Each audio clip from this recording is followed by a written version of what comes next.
속마음을 쉽게 드러내지 마라. 사람들은 상대가 겉으로 드러내는 감정을 통해 그의 생각을 유추한다. 따라서 속마음을 드러내지 않는 것처럼 실질적인 지혜는 없다. 자신의 패를 보여주고 카드게임을 하는 사람은 얼마 지나지 않아 가진 돈을 모두 잃게 된다. 말과 행동을 아껴서 사람들의 호기심을 물리쳐라. 사람들이 집요하게 당신의 생각을 알아보려고 할 때에는 먹물을 내뿜은 오징어처럼 당신의 생각을 감추어라. 당신이 어떤 성향을 가졌는지 다른 사람들이 알지 못하게 하고 예측하지 못하게 하라. 당신의 성향을 파악하면 사람들은 그것을 깔아뭉개거나 아첨하는 식으로 악용할 수 있기 때문이다. 할 말과 안 할 말을 구분하라. 우리는 어느 누구도 완전히 소유하지 못한다. 혈연이나 우정 같은 가장 친밀한 인간관계뿐만 아니라 직업적으로나 사회적으로 상당한 의무를 떠안은 관계에서도 서로를 완전히 소유하거나 소유될 수 없다. 완전한 신뢰와 완전한 소유는 다르기 때문이다.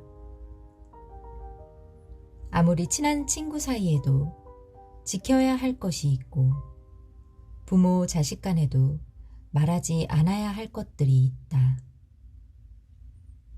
어떤 사람에게는 털어놓고 다른 사람에게는 감춰야 할 것이 있고 그 반대의 경우도 있다. 따라서 우리는 어떤 것을 털어놓고 어떤 것을 감출지 그때그때 사람에 따라 구분할 줄 알아야 한다. 이러한 이치를 깨닫지 못하면 어떠한 인간관계도 깊은 신뢰로 이어질 수 없다. 상대의 욕망을 자극하라. 원하는 것이 많은 사람일수록 손쉽게 움직일 수 있다. 영리한 사람은 자신의 목적을 달성하는 징검다리로 다른 사람의 욕구를 이용한다. 이들은 상대로 하여금 원하는 것을 얻기가 대단히 어렵다는 사실을 깨닫게 함으로써 그의 욕구를 한층 자극한다. 사람이란 이미 갖고 있는 것에 대해서는 매력을 못 느끼지만 갖지 못한 것에 대해서는 욕망에 불타는 존재이기 때문이다. 채우기 어려우면 어려울수록 욕망은 더욱 커지는 법이다. 따라서 상대의 욕망을 끊임없이 자극하는 것만으로도 그를 완전히 통제할 수 있다. 상대를 움직이는 가장 교묘한 방법은 그가 자신의 욕망을 채우기 위해 당신에게 의존하도록 만드는 것이다.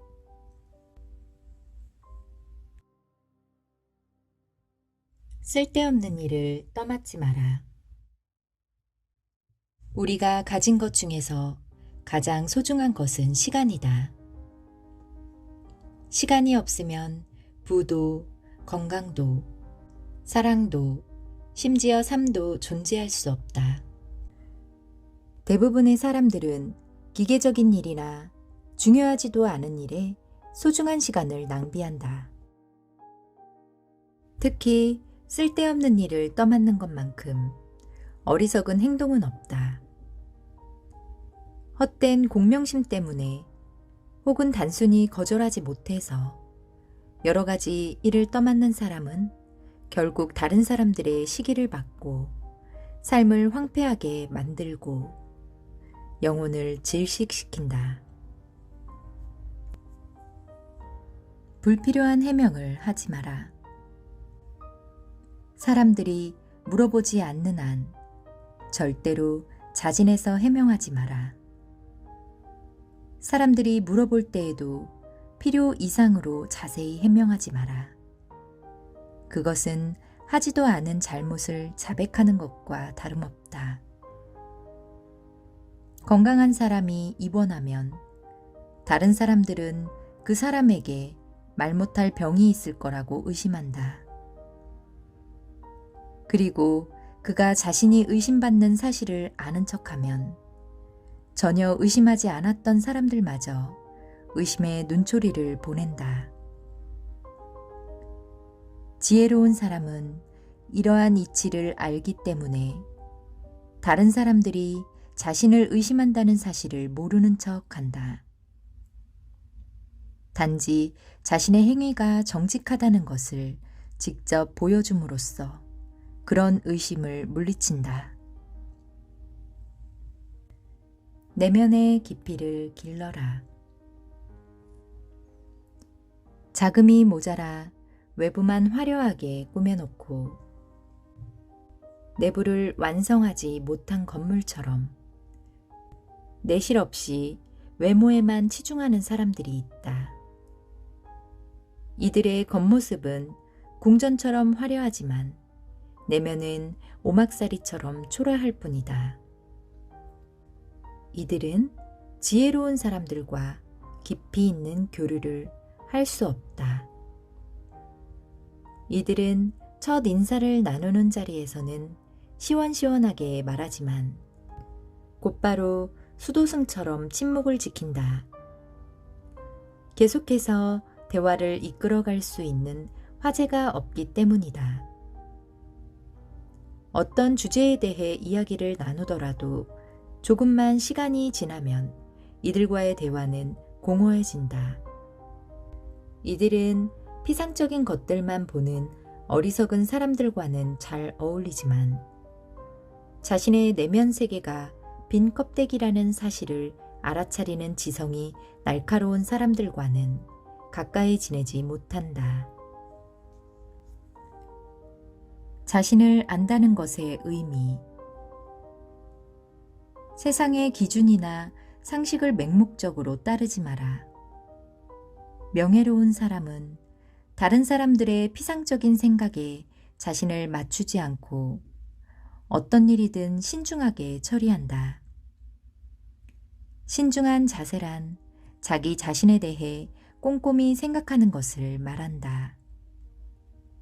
즉, 자신의 기질을 정확히 파악하고 예견하는 것을 말한다.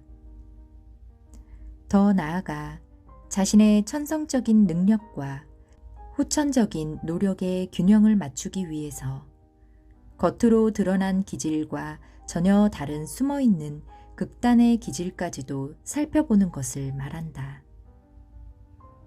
자신을 아는 것에서 자신을 개선하는 것이 시작된다. 상황을 유리하게 전환시키는 능력. 모든 것에는 양면성이 있다. 가장 우수한 창도 창날을 잡으면 손을 베이지만 자루를 잡으면 뛰어난 무기가 된다.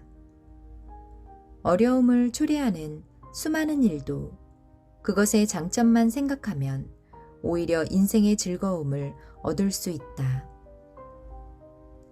어떤 일에나 유리한 점이 있는가 하면 불리한 점도 있게 마련이다. 따라서 중요한 것은 사물이나 상황을 우리 자신에게 유리하게 전환시키는 능력이다. 지혜로운 사람은 언제나 사물이나 상황을 긍정적인 측면에서 본다. 이들은 불운이 닥쳐도 별로 걱정하지 않는다. 긍정적인 태도로 상황을 자신에게 유리하게 만드는 방법을 알기 때문이다. 이런 자세는 어떤 인생을 추구하건 매우 유용하다. 어리석은 사람과는 절대 엮이지 마라. 무례한 사람, 완고한 사람, 허영심에 가득 찬 사람 등 모든 어리석은 사람을 경계하라. 세상에는 여러 부류의 어리석은 사람들이 있는데 이들과 관계를 맺지 않는 것이야말로 지혜로운 사람의 첫 번째 조건이다. 매일 신중함이라는 거울 앞에 서서 자신을 점검하고 그들을 피할 수 있도록 무장하라. 조금이라도 방심하면 언제든 어리석은 사람 때문에 자존심이 상하거나 지금까지 애써 쌓아온 명성을 잃을 수 있다.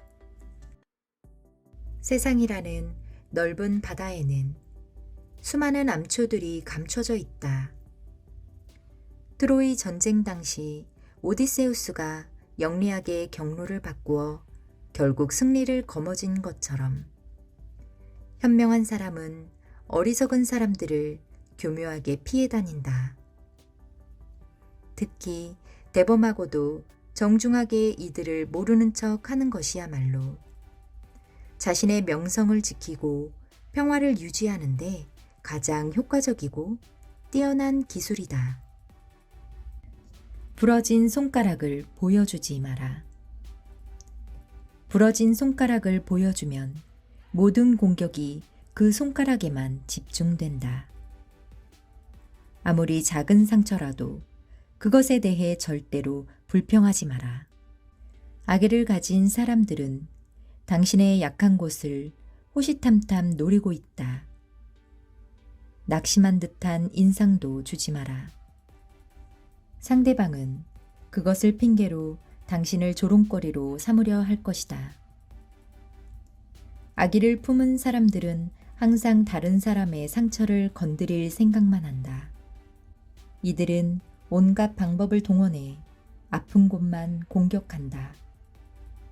따라서 지혜로운 사람은 악의를 가진 사람의 공격을 받아도 태연하게 행동할 뿐만 아니라 상처가 될 만한 곳을 절대로 드러내지 않는다. 운명도 때로는 우리의 가장 약한 곳을 노려 상처를 입힌다. 고통이 사라지고 즐거움이 계속되기를 바란다면 고통이나 즐거움이 어디에서 오는지 함부로 드러내지 마라. 어떤 경우에도 적을 만들지 마라.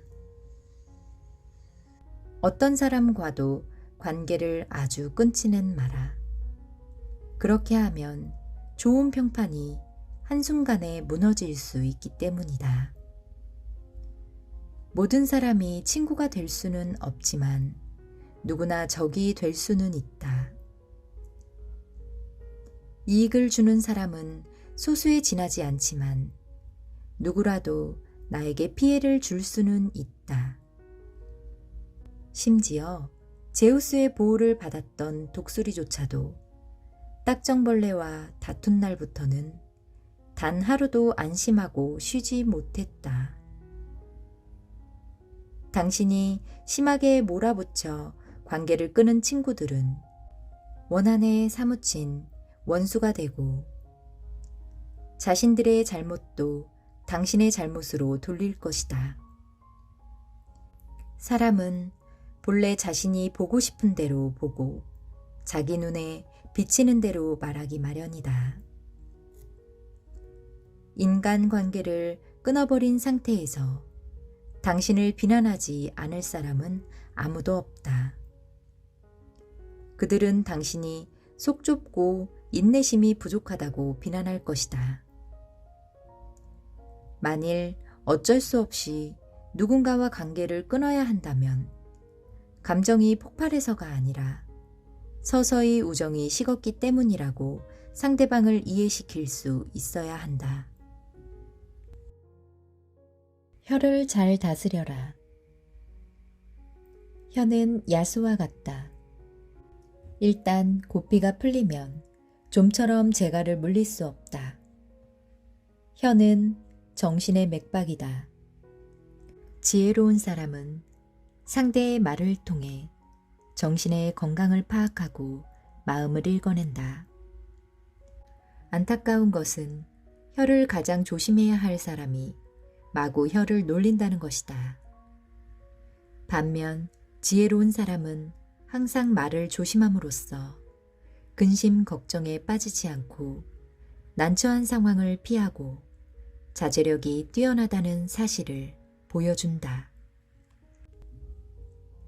기다릴 줄 아는 것이 최고의 지혜이다. 사회생활을 하다 보면 여러 가지 어려움을 겪게 된다. 예를 들어 친구나 지인들과 관계가 상당히 소원해질 때가 있다. 만일 이런 일이 벌어지더라도 안달복달 하지 말고 관계가 회복될 때까지 가만히 기다려라.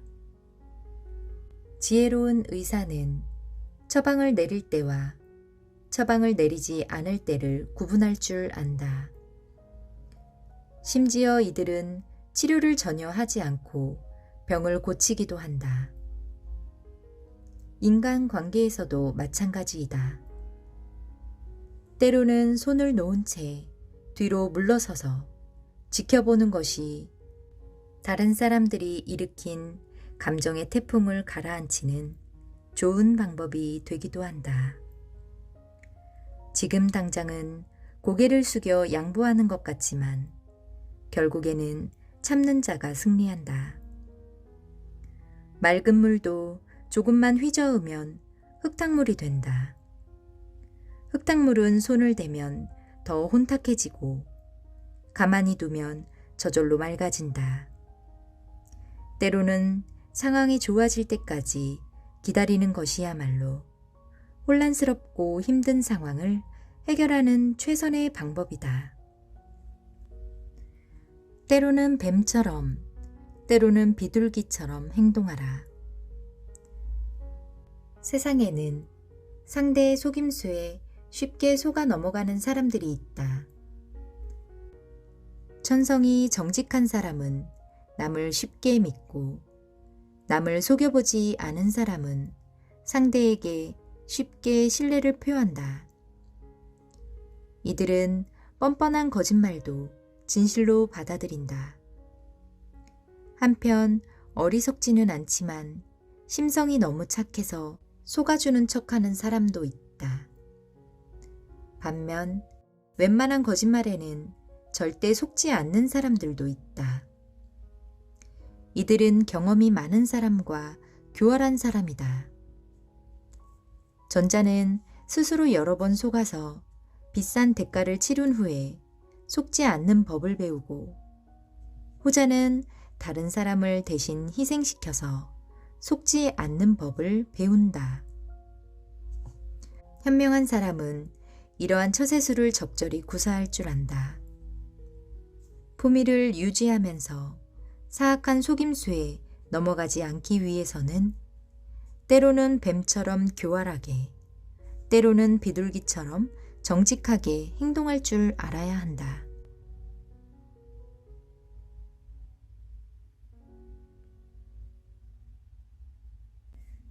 성공하는 것이 가장 훌륭한 복수이다. 자기를 비난하는 사람을 오히려 치켜 세우는 것보다 훌륭한 행위는 없고, 탁월한 성과를 보여줌으로써 자신을 시기하는 사람을 괴롭히는 것보다 영웅적인 복수는 없다. 당신의 성공은 당신의 불운을 빌던 사람들에게는 심한 고문이 되고, 당신의 영광은 경쟁 관계에 있는 사람들에게 지옥이 된다.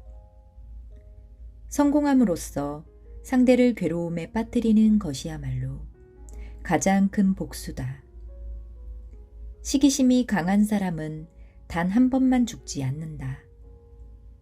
그는 자신이 시기하는 사람이 박수갈채를 받을 때마다 매번 새롭게 죽는다. 시기받는 사람의 명성이 지속되면 시기하는 사람의 고통도 끝나지 않는다. 전자는 영광 속에 영원히 살고 후자는 고통 속에 영원히 산다. 명성의 나팔이 전자에게는 불멸을, 후자에게는 근심 걱정의 교수형을 선포한다. 스페인의 철학자이자 작가인 발타자르 그라시안의 사람을 얻는 지혜라는 책의 내용입니다. 그의 저서는 인간에 대한 깊은 통찰과 인생사 전반에 걸친 다양한 핵심을 찌르는 조언을 담아내고 있습니다. 그라시안이 살았던 17세기 당시의 스페인은 소수의 권력자들이 온갖 사치를 부리며 부귀영화를 누리고 있었던 반면 힘없는 대중들은 빈곤의 악순환에서 벗어나지 못하고 사회에 대해 불신과 회의만 높아지고 있었죠.